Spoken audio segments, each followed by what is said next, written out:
ইল্লাল্লাহ জিকির করা কি জায়েজ? একটি গ্রুপ এই জিকির সম্পর্কে চ্যালেঞ্জ করে বলেছে এটা নাকি জায়েজ। দেখুন, ইল্লাল্লাহ জিকির করা জায়েজ নাকি না জায়েজ এই প্রশ্ন আসবে কেন? জিকিরের মধ্যে তো জায়েজ না জায়েজ আসবে না।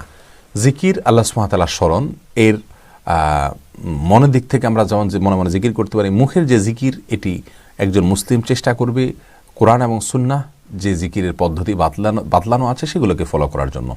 ইল্লাল্লাহ ইল্লাল্লাহ এরকম কোনো জিকির না নবী সাল্লাল্লাহু আলাইহি ওয়াসাল্লাম করেছেন, না সাহাবা একরাম করেছেন, না কোনো তাবিঈরা করেছেন, না কোনো তাবিঈরা করেছেন।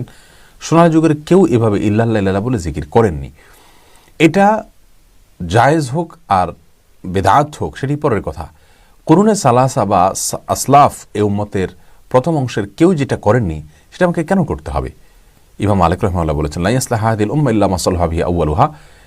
এই উম্মতের প্রথম অংশের লোকেরা, অগ্রভাগের লোকেরা যা করেছেন তা করা ছাড়া এই উম্মতের শেষের লোকেরা কল্যাণের অধিকারী হতে পারবে না, তাদের সংশোধন হবে না।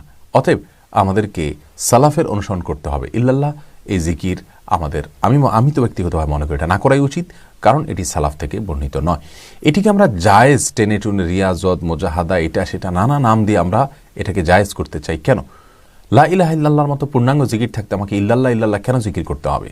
লা ইলাহা ইল্লাল্লাহ যে রাসূল শিখাইছেন তিনি ইল্লাল্লাহ জানতেন, তিনি কেন গ্রহণ করেন নাই, কোনো সাহাবী কেন করেন নাই, কেন সেটা আমাকে করতে হবে? আমাদের জন্য নিরাপদ হলো সুন্নাহর ফলো করা, সুন্নাহ অনুসরণ করা। আল্লাহ তাআলা তৌফিক দান করুন।